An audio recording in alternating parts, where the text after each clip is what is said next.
Caribbean দ্বীপপুঞ্জে ভ্রমণপ্রেমীদের জন্য প্রথম ঠিকানা বার্বাডোস। এখানে আছে ঐতিহাসিক এক ক্রিকেট স্টেডিয়াম। এবারের বিশ্বকাপ যেহেতু ক্যারিবীয় দ্বীপপুঞ্জে হচ্ছে, অবধারিতভাবেই থাকছে কেনসিংটন ওভাল। বার্বাডোসের এ মাঠেই ১৯৩০ সালে ইংল্যান্ডের বিপক্ষে প্রথম টেস্ট খেলে ওয়েস্ট ইন্ডিজ। ওই দ্বীপপুঞ্জে হওয়া ২০০৭ ওয়ানডে ও ২০১০ সালের টি-20 বিশ্বকাপ ফাইনালের ভেন্যু ছিল কেনসিংটন। চলতি বিশ্বকাপে শিরোপা নির্ধারণী ম্যাচেরও সাক্ষী হতে যাচ্ছে স্টেডিয়ামটি।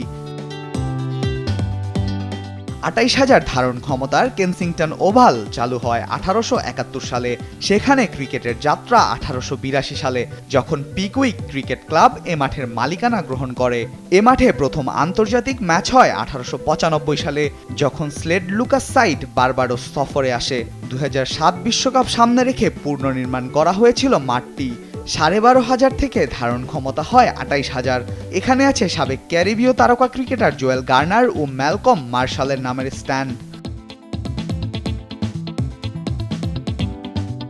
কেনসিংটন ওভালের উইকেট সাধারণত কিছুটা দ্রুতগতির ও বাউন্সি হয়ে থাকে, যদিও তাতে ব্যাটাররাই সুবিধা পান বেশি। এ পর্যন্ত ৪২টি আন্তর্জাতিক টি-20 ম্যাচ হয়েছে কেনসিংটন ওভালে। এর মধ্যে ২৮টিতেই জিতেছে আগে ব্যাট করা দল।